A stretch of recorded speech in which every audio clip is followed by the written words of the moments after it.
El día de hoy nos va a presentar Iliana Pérez Espinosa. Es bióloga mexicana, maestra en energía y medio ambiente por la Universidad Autónoma Metropolitana, Unidad Iztapalapa, con 14 años de experiencia en investigación científica en ecosistemas costeros marinos detectados por satélites e hidroacústica. A partir de junio del 2025, es representante de la Red de Pastos Marinos de México ante la Alianza Mexicana para la Restauración de Ecosistemas AMERE, en donde participan representantes de todo el país, de instituciones, gobierno, academia y comunidades en costas de todo el país. Ha participado activamente en proyectos aplicativos y útiles para crear modelos del paisaje donde se clarifica las funciones ecológicas entre ecosistemas costeros marinos como manglares y pastos marinos. Dichos modelos de línea base auxilian en actividades posteriores de planeación, manejo, restauración, conservación y en la toma de decisiones dentro de las áreas naturales protegidas. Le damos la bienvenida a Ileana Pérez Espinosa. Gracias, Sergio. Hola a todos, gracias por conectarse.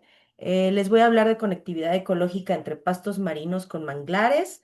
En la primera diapositiva les presento un diagrama hecho por un diseñador gráfico en donde se muestra un perfil de los diferentes ecosistemas que se conectan en la transición costero-marina, que va desde la selva, el popal tular, los manglares, los pastos marinos y el arrecife.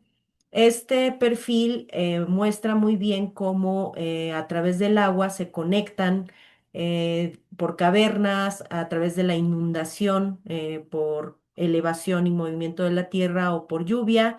Y aquí en este gráfico me gusta mucho porque se representa muy bien lo que significa la conectividad del paisaje.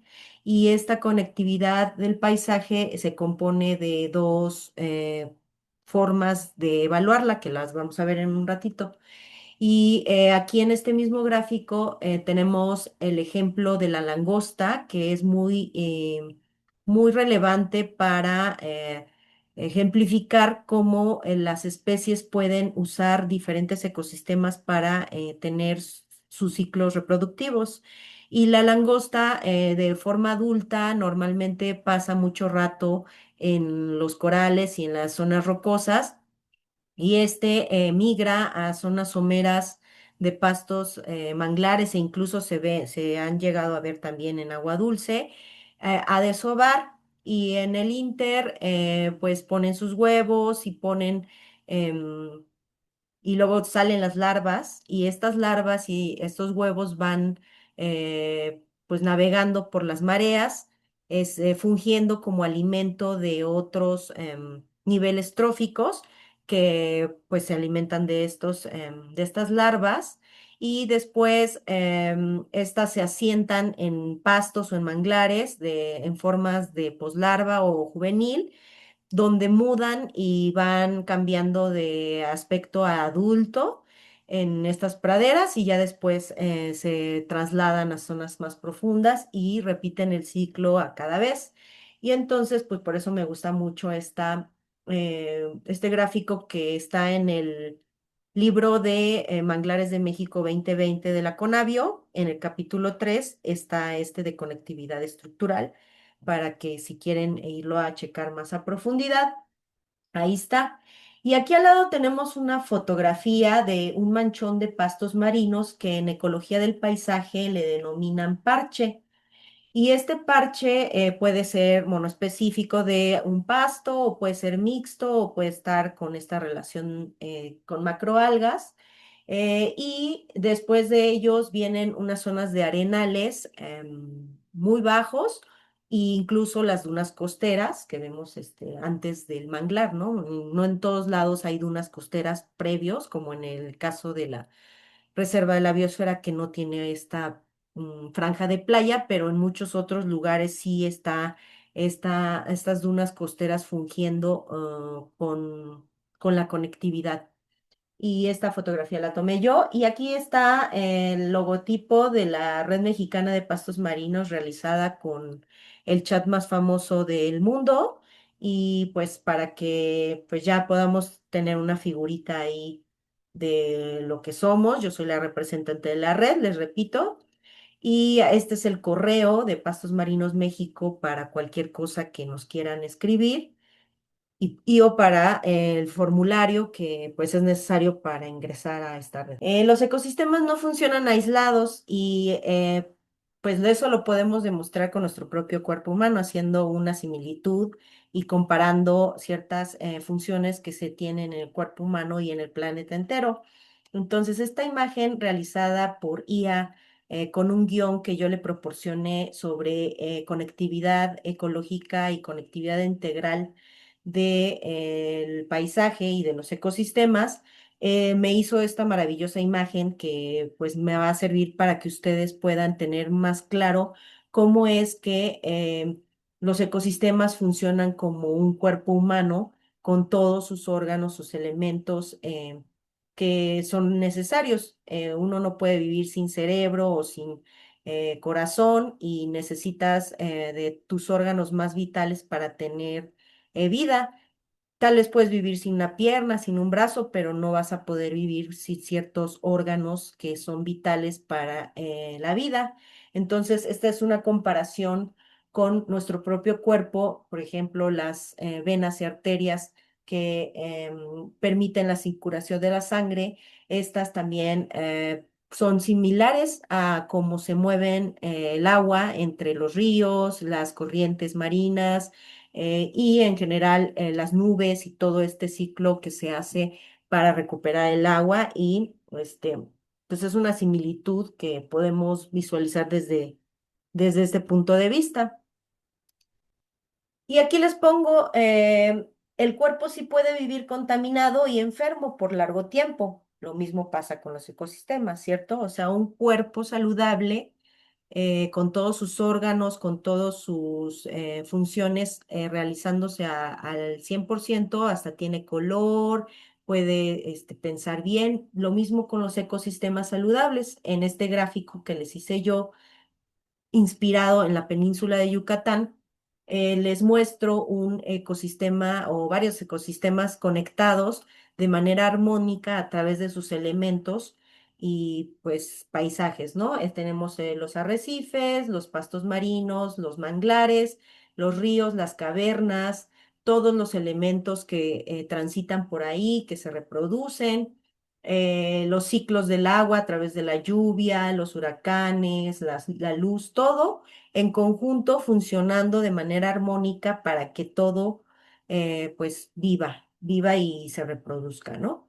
Y bueno, y también mueran cosas ahí, pero es como un desecho tipo riñón también lo podemos comparar con un pulmón por la función pues, de fotosíntesis que realizan. Y abajo les pongo un cuerpo enfermo que puede seguir viviendo sin una pierna, tal vez puedes vivir sin el apéndice o con un pulmón o nada más con un riñón, pero esa calidad de salud se va a ir disminuyendo conforme nos falta algún elemento de nuestro cuerpo. Y lo mismo pasa en los ecosistemas. Por ejemplo, aquí les pongo un ecosistema pensado un poco como más como el puerto de Veracruz, con buques, con petróleo, con pesca intensiva, en donde ya el manglar fue deteriorado, talado. Aquí puede ser que le cortaron una pierna, por decir, ¿no? Como está en el ejemplo, porque ya lo mocharon tal cual. Y también con basura en el interior, plásticos. Nosotros, de hecho, estamos contaminados con microplásticos en todo nuestro cuerpo sin darnos cuenta, pero estamos contaminados. Igual los ecosistemas también tienen bolsas y tienen un factor cambio climático, un factor acidificación de los océanos por el CO2 y tienen anclas y recreación y muchas cosas que hacen que se altere. Y entonces aquí vemos ya, a diferencia de arriba, vemos las praderas más fragmentadas, más separadas, el mangle deteriorado, el coral pues ahí todavía como que funcionando bien, porque es lo que menos le pega, digamos, si está lejos del manglar pues sería lo que menos le pegaría. Sin embargo, los arrecifes se ha visto que son mucho más sensibles a los cambios de temperatura y pH que los pastos. Y pues esta es como mi forma de comparar la conectividad ecológica de los ecosistemas con la conectividad integral del cuerpo humano. Y pues en sí ya la definición como tal de conectividad ecológica, pues aquí se las pongo, es la conexión entre elementos biológicos, físicos y químicos, entre ecosistemas de mar y tierra con su fauna asociada y sus factores abióticos. Y es la misma imagen que les puse anteriormente. Aquí está la página de internet en donde se pueden descargar los iconos. ¿Y qué más? Bueno, para tener una visión integral de la conectividad, tenemos que mirar en las escalas. Las escalas son muy importantes porque a través de ellas podemos complementar diagnósticos, evaluaciones que son necesarias, así como cuando un doctor nos evalúa. Primero miras como en los elementos que circulan en tu sangre y después vas así hasta una radiografía, una tomografía. Entonces las escalas sí importan porque pues ya lo que no se ve en una cosa se ve en otra escala y así. Y entonces en la micro escala, yendo de micro a macro, que micro pues sería lo más pequeño, tenemos las células, que bueno, estamos hablando de niveles nanométricos, y de las células tenemos que se forman los órganos, que en este ejemplo pues les puse el órgano a la hoja como tal, y en esta hoja podemos ver que además hay ahí abundancia y diversidad de organismos que viven en las hojas de talasia o de otros pastos y además las plantas que pues también crecen ahí, que son las plantas epífitas. Estas epífitas pues se pueden posar en todas las hojas y ahí son ramoneadas a través de pues la fauna, ¿no? Y también vemos que en el suelo tenemos diversidad y taxonomía de bentos, que son estos animales gusanos, todos estos invertebrados que vemos en los primeros centímetros del suelo, que es en donde más diversidad hay cercanos a la raíz y a las hojas más nuevas. Y bueno, después nos vamos a la mesoescala o escala localizada, que pues ya estamos hablando de analizar un parche de pastos o un cuadrante o eh, pues un área en específico. En este caso aquí les puse una pradera donde se hizo un núcleo y se extrajo la biomasa y todo eso, como veíamos en el caso de Sergio, que pues es un muestreo localizado de ciertos sitios que tenemos interés de mirar más en el fondo ahí. Y también les pongo aquí un diagrama de una ecosonda hidroacústica que de hecho usé o usamos el equipo de trabajo de la UAMI para poder tener las famosas radiografías que aquí se llaman ecogramas, pero esto es como una radiografía del cuerpo en donde se ve el perfil marino y se ve todo lo que ocurre ahí cuando esta cruza por un cierto sitio y vemos la columna de agua, los cardúmenes, los solitarios, la profundidad, variables referentes a las plantas como la altura y la cobertura, el fondo, que es esta línea café que ven aquí, y por arriba es la planta.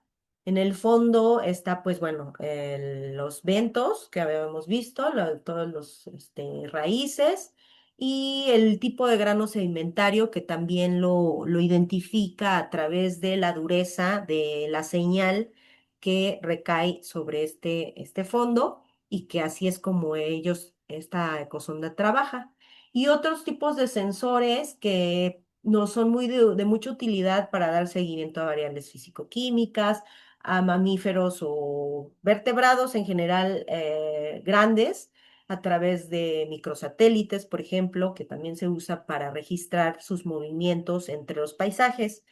Y eso como tal ya nos llevaría a mirar a otra escala.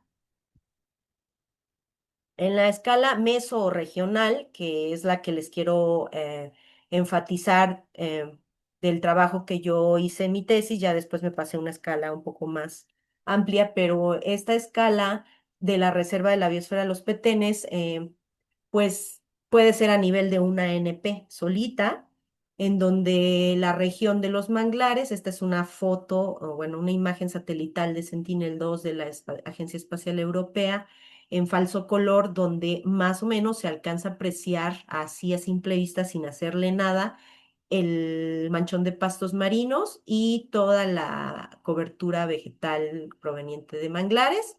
Este es un pequeño sitio en donde tomamos fotos con dron y pues esta foto con dron nos acerca un poco más a la vista paisajística, en donde pues aquí hay conectividad de tipo manglar con ribereña, ¿no? Tal cual.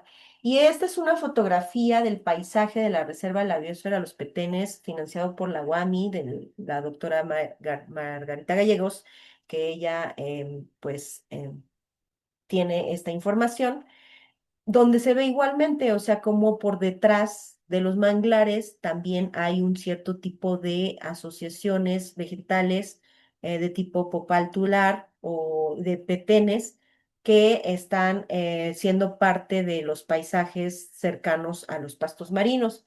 Y esta que tenemos aquí abajo es el modelo digital del terreno de LIDAR de INEGI, en donde se aprecian muy bien las profundidades. Estas profundidades, por ejemplo, aquí lo más café, 90 metros, pues es la ciudad de Campeche, y menos 13 es las cavernas que están por debajo del mangle. Y ahí, pues, ya podemos darnos una idea de dónde puede estar la inundación o por dónde se va a inundar y dónde van a poder pasar estos organismos, larvas, huevos, etcétera para utilizar ambos ecosistemas. Y acá de este lado, del lado izquierdo, tenemos la batimetría hecha por datos de ecosonda hidroacústica, en donde se aprecian profundidades desde 0,5 metros, o sea, muy, muy somero, casi, casi al ras de la vegetación, hasta los -7, que es muy, muy somero, en donde les gusta estar a los pastos marinos. Sin embargo, no quiere decir que no haya a 20 metros, hasta 50 metros puede haber pastos marinos. Pero en esta reserva esa es la profundidad que alcanzan. Y bueno, en el mapeo se pueden clasificar varias clases, valga la redundancia, de coberturas marinas. No todas estas que les pongo aquí están todas en el mismo sitio. Sin embargo, tenemos que, así como la diversidad terrestre, tenemos también abajo la diversidad marina y esta incluye corales, rocas con macroalgas macroalgas de diferentes, aquí no les puse las rojas y las cafés, pero también están, y pastos de diferentes, los propios pastos que pues son representativos del Golfo en manera monoespecífica, y pues todos estos fondos los podemos mapear. Y ya sea que los podamos mapear como especies o los podemos poner como porcentajes de cobertura y densidades. Por ejemplo, aquí tomo el ejemplo de otro colega de Yucatán, que él y sus colaboradores mapearon no especies, sino mapearon pues densidades bajas, medias, altas en el sistema recefalio veracruzano. Por cierto, por las que preguntaban ahí, pues está este artículo y también igual, si quieren, igual yo también tengo algunas cosas de Veracruz y estas son las maneras en las que se pueden ir mapeando, o también puede ser nada más pastos y sin vegetación, ¿no? O sea, dependiendo de nuestro objetivo, podemos mapear algo más específico. Aquí, por ejemplo, hicieron un muestreo. Yo también hice un muestreo con Ecosonda y pues salió algo más fino, digamos. Y luego los modelos de conectividad del paisaje, aquí les presento uno que yo realicé durante una estancia que estuve en Conavio. Con Conavio pude organizarme un poquito más porque ellos tienen información de manglares y ellos tienen mapeadas las coberturas terrestres de la reserva, bueno, de varios lados, pero estaba la de la reserva y entonces decidí hacer este ejercicio junto con la clasificación que hice en mi tesis, que la mostró Sergio en su plática, pues jugar con estos datos y ver cómo podíamos tener un mapa de idoneidad del paisaje, que era la idea, llegar a este y a este otro que fue intermedio, que se llama índice integral de conectividad, que este índice integral de conectividad pues ya se basa en las coberturas de la ecosonda de este sitio para que podamos decir si estas están muy conectadas o poco conectadas de acuerdo con las distancias en las que se encuentran los parches. Y con estas dos informaciones más estas otras que tuve la oportunidad de acceder por tema de tesis, que fue el biovolumen, la dominancia, la frecuencia, la densidad y la diversidad, pues pude armar algo un poco más completo. Y surgió este mapa de idoneidad, de integridad o de salud del paisaje, que cualquiera de sus nombres son correctos para decir el estado de salud de las praderas. Y otra escala es la macro, que ya puede abarcar desde lo estatal, lo nacional, lo mundial. Aquí les muestro pues unas imágenes de el visible de Landsat de la NASA, en donde se ve toda la península de Yucatán. Y en estas áreas pues hay interacciones múltiples, todas estas que ven aquí o todas estas pueden ser posibles. También hay, bueno, trabajos de otras personas que dan seguimiento a las vocalizaciones de los mamíferos que puedan presentarse en sitios diferentes y pues también se usan sondas para ver estas vocalizaciones, las presencias y dar seguimiento a los movimientos. Y aquí les presento el panel de información de pastos marinos y macroalgas de la península de Yucatán, de la doctora Gallegos y de colaboradores. En 2021 se logró compilar no nada más la cartografía que se hizo por parte del equipo, sino también la de otros colegas que trabajan en el Caribe y también de otros colegas que trabajan en Yucatán, y se logró tener este panel con un estimado de cuánto pasto marino hay por estado. Y bueno, otras clases también se calculó macroalgas, mixta de pastos macroalgas, arena y coral. Y bueno, fueron más de 1 millón de hectáreas mapeadas solo en esta área, porque pues hay más pastos marinos en Veracruz, en varios sitios de Veracruz. Y por lo pronto ahorita les muestro esta parte para que vayan, accedan desde el Atlas de Naturaleza y Sociedad de la Conavio en el apartado de coberturas marinas. Y eh, pues ya, lo vean, porque además hay otros temas en donde están datos, por ejemplo, los de Sergio, que aquí dice, por ejemplo, salud. En estos apartados, aquí están todos los transectos que se hicieron por parte del equipo de la UAMI. Y aquí están las biomasas, salud, no de todo, pero sí hay algunos ejemplos de salud, carbono, temperatura, pH, salinidad y fotos del sitio. Y la conectividad del paisaje facilita, bueno, ya como tal, la conectividad del paisaje, porque vamos a ver que se habla de muchas conectividades, entre ellas también incluso la conectividad social, que es esto que estamos nosotros ahorita haciendo aquí, conectándonos para darnos informaciones sobre cierto tema. Y bueno, esto puede obviamente transformarse en una colaboración institucional, que ya sería una conectividad más institucional, ¿no? Pero hablando de ecología en el paisaje, lo que significa es esa facilidad con la que se mueven los organismos entre parches del paisaje dentro de un espacio geográfico. Puede haber interacciones de conectividad terrestre-terrestre, terrestre-ribereño, terrestre-marino, estuarino-marino, marino-marino, Duna. El otro día me preguntaron sobre si Duna también, pues claro que sí. Y esta imagen de la USN 2020 ejemplifica los nodos y redes del paisaje que se forman en cada elemento que está en él. Por ejemplo, aquí se ven pues lo urbano, la agricultura, las zonas de ganadería o las zonas de conservación, más bien estas son zonas de conservación las más verdes, y cómo estas también a través de ríos pueden estar cruzando y formarse nodos de diversidades marinas y así, ¿no? Y eso se puede trasladar en SIG, ArcGIS o QGIS o el que sea, porque hay varios. Se puede armar con un software esto, ¿no? Esto que ven aquí a su derecha, que lo realizó la Semarnat, la FD y la Conavio y ay, no veo quién más, Bits Geoespacial, que prácticamente es este modelo que vemos aquí en dibujo, representado ya con polígonos, con líneas y con pues ABC y todo, ¿no? Para un mejor modelaje. Y también tenemos que los satélites, los drones, cualquier tipo de satélite nos da visibilidad a todas estas interacciones a diferentes escalas.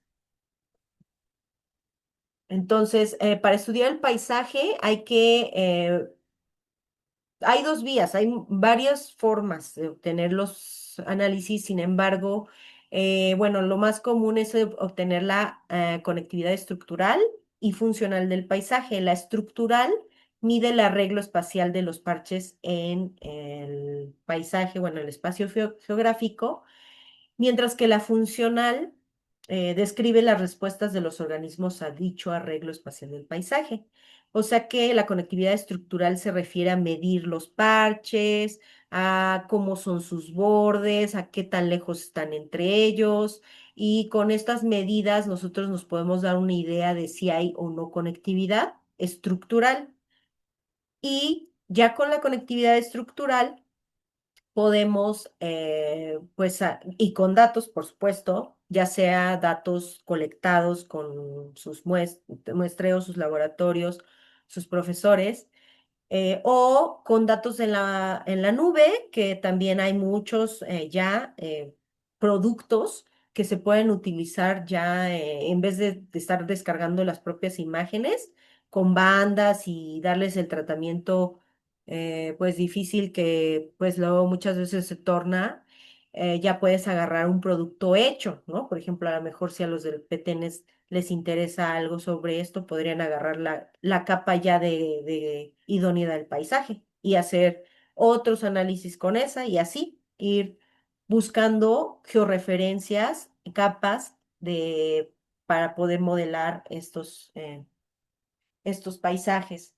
Y aquí les pongo pues sí, una referencia bibliográfica de unos colegas de Australia que me gusta mucho, porque ellos hacen también un gráfico así tipo software QGIS, ArcGIS, para representar sus medidas de distancia entre los paisajes de ecosistemas de coral, manglares y pastos marinos. Y yo aquí les hice uno con el ejemplo anterior, nada más de cómo son los términos, cuando ya uno está hablando de algo muy, em, pues muy amplio, ya tienes que subdividir también para referirte, por ejemplo, a los manglares como nodos de la especie uno o nodo uno 2 y 3 y 4 de la especie manglares tal, rizófora. O sea, todo eso va a ser dependiendo del diseño que ustedes le quieran dar a sus paisajes, porque puede ser una propia pradera y decir, bueno,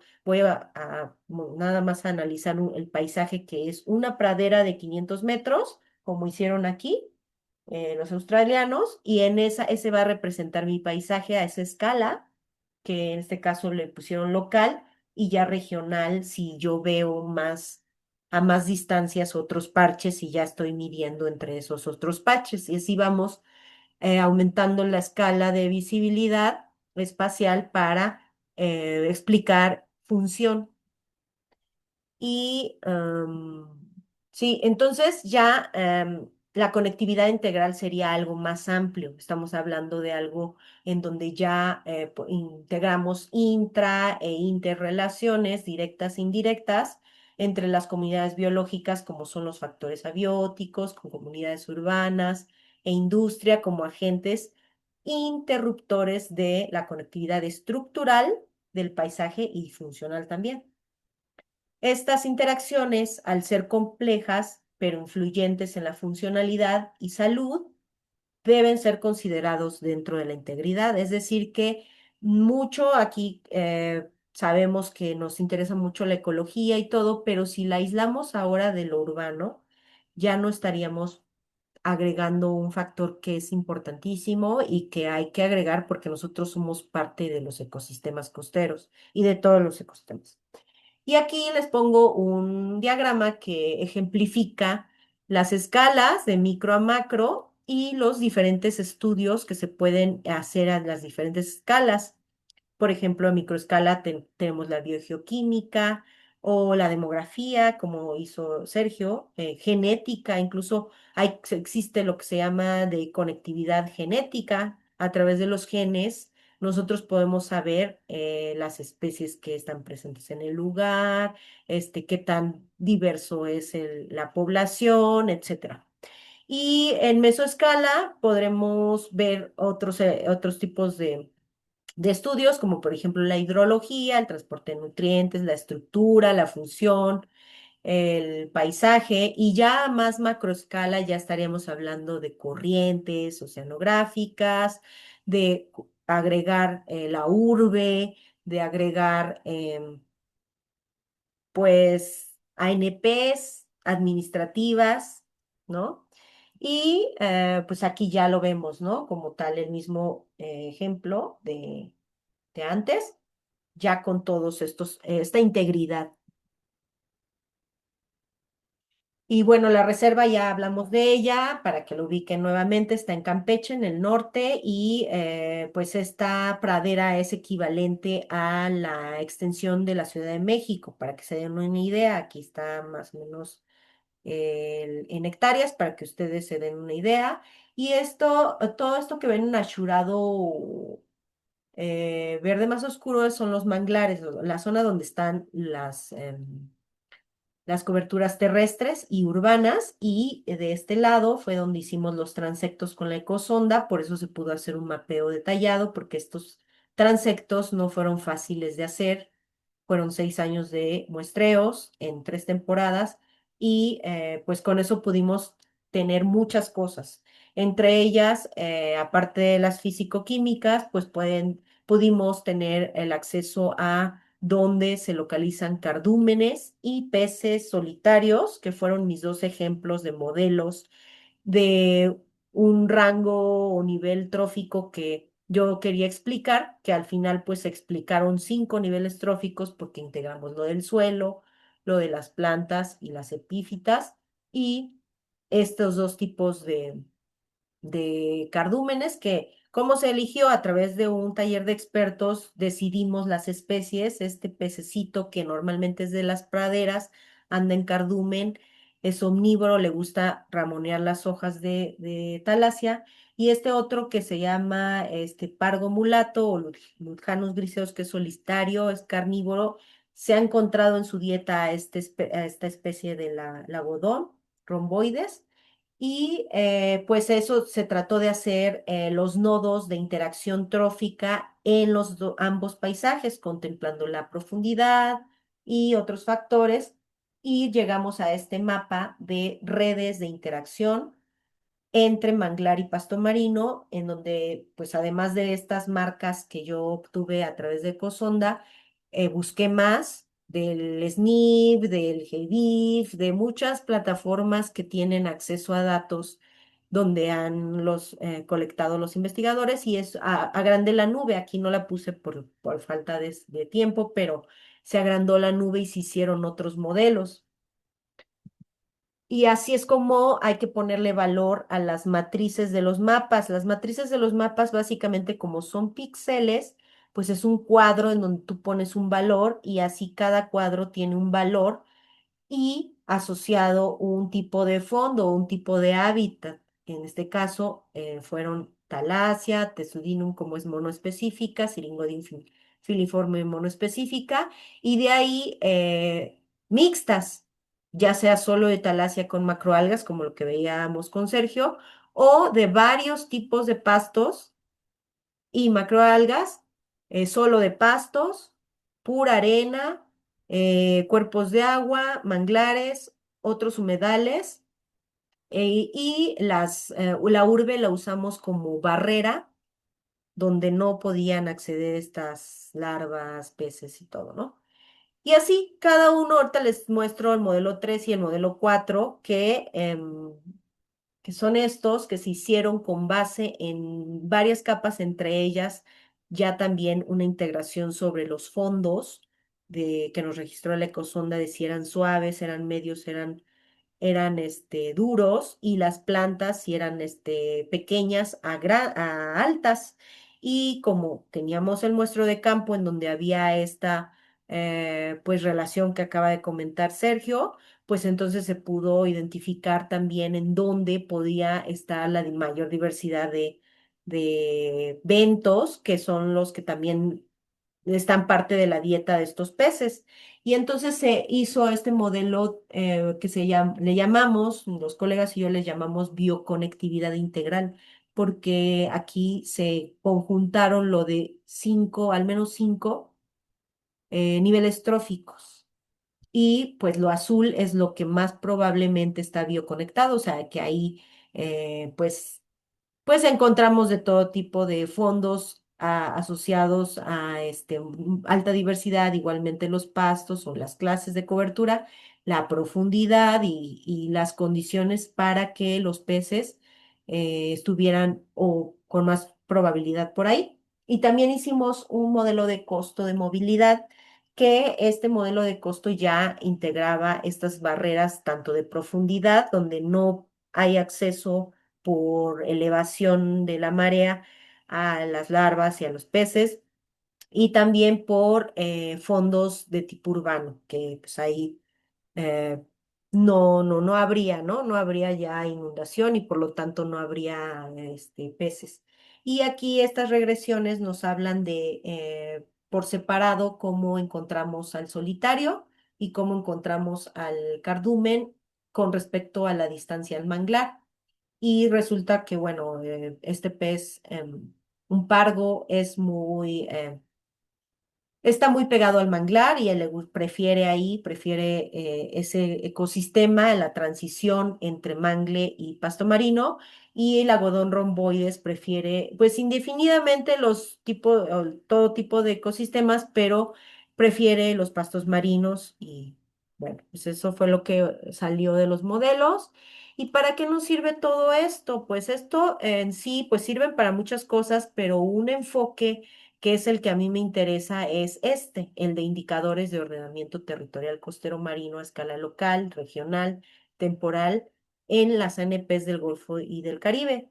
Y pues aquí les presento un ejemplo, no quiere decir que esto es real, esto nada más lo hice para tener una idea de a qué podemos llegar, pero la reserva, por ejemplo, podría considerar toda esta información, que de hecho ellos ya tienen esta información para hacer planes más actualizados, para hacer actividades con las comunidades, para hacer planes de vigilancia, todo lo que se pueda planear en un territorio en términos de las ANPs.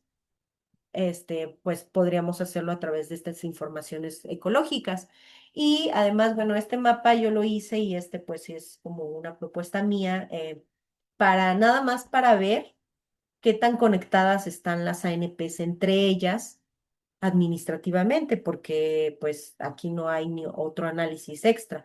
Y esto con la finalidad de darle una visibilidad a que el Mar Caribe tiene una mayor conectividad de áreas naturales protegidas,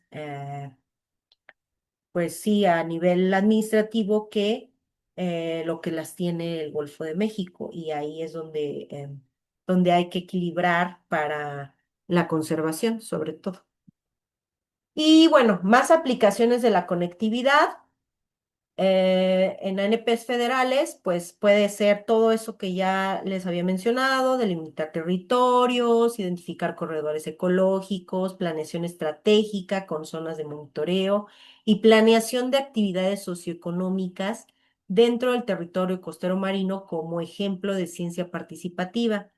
Demarcar zonas núcleo con aprovechamiento para servicios ecosistémicos, apoyar la actualización constante de planes de manejo y entre otras múltiples cosas más. Y aquí quiero detenerme en dos reflexiones de las comunidades costeras pues, que salieron de la cumbre por la restauración de los ecosistemas, que es ahí donde participé y donde la MERE nos alentó a tener una representante y yo alcé la mano y además mis compañeros me respaldaron para que yo funja como esta conexión entre AMERE y pues la red. Y estos me gustaron, fueron de los que, pues pienso que sí, que no, que es más importante enfocarse más que en todo este detalle de ver, porque ya lo sabemos, ya incluso hay muchas similitudes, a nivel mundial de cosas que hemos visto entre pastos de, aunque sean de diferentes especies, todo. Y una de las cosas es pues la restauración, ¿no? Que estamos en la generación restauración, así se le llama a esta nueva generación que está intentando salvar a los ecosistemas. Y una reflexión era, no hay restauración ecológica sin restauración del tejido social. Y la resiliencia es la capacidad de avanzar con sentido ante el cambio y la adversidad. Y este otro de José Antonio Méndez Chiflo, que dice, si estamos restaurando la ensenada, hay que restaurarnos también nosotros.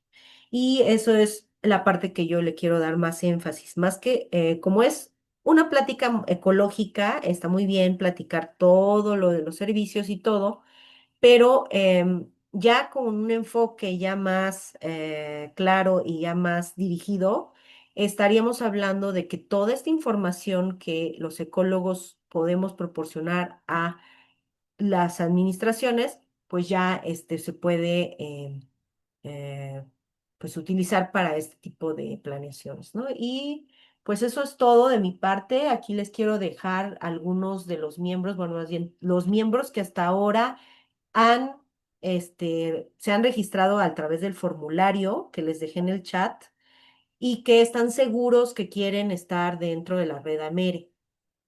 Son 11 integrantes, aquí están las fotos de ellos y muchos de nosotros pertenecemos a estas instituciones que ven aquí. Sin embargo, sabemos que no es suficiente con 11 personas a nivel país.